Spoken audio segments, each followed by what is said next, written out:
One of our viewers asked this question: what happens to my Social Security if I did not work the full 35 years that's required? And the second question we're going to answer is, what if I did not work at all? So stay tuned for the full details. Thank you for watching. This is Richard with Wisdom Investor. We're going to take a look at this Social Security question here. What if you've never worked or you didn't work your full 35 years to qualify?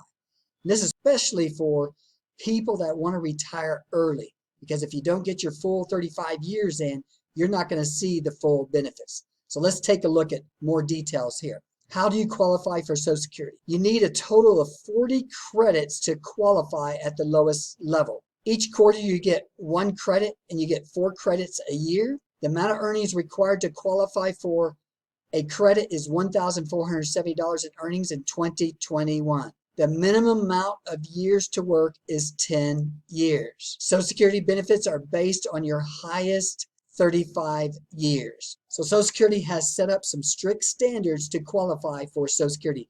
You have to have a work record to qualify. Now, what if you never worked and you're married? If you've been married for at least 10 years, you're going to qualify for Social Security. The earliest age you can qualify is at age 62. Some other situations where you may qualify if you've never worked would be qualifying for survivor benefits. What if you were divorced? You're entitled to ex-spouse's Social Security benefit if the marriage lasted at least 10 years. You have not remarried, you're at least 62 years of age. Now let's take a look at this situation if you did not work the full 35 years required. So what if you only worked, let's say, 25 years? You either only worked 25 years, maybe you took some time off to take care of children, or maybe you want to retire early. Here's a sample earnings history. They started working in 1990, and then 1995 through 99, they took 5 years off. They have zeros during that time period. They kept working all the way up to 2019. That was the last year they had earnings. So in this particular sample, here's how it works. You work 25 years. Your average earning in this example is $35,000 per year. And they're going to multiply that by the 25 years that you work. That comes to $875,000.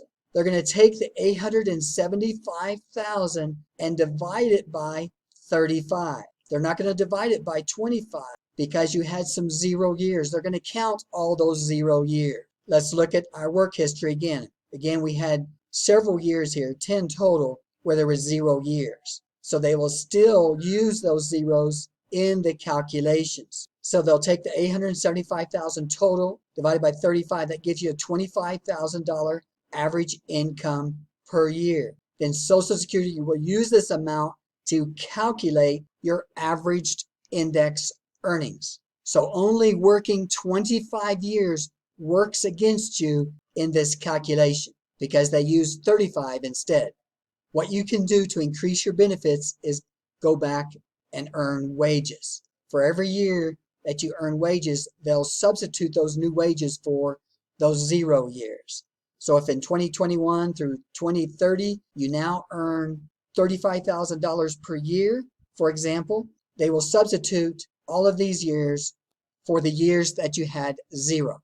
Now let's take a look at your situation after you've worked an extra 10 years to qualify now for 35 years.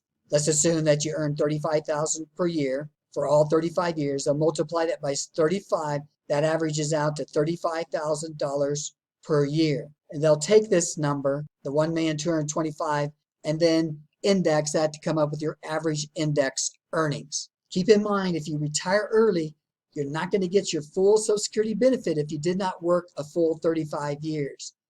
And there may have been other reasons why you didn't work the full 35 years, where you will not get the full Social Security benefit on your work history.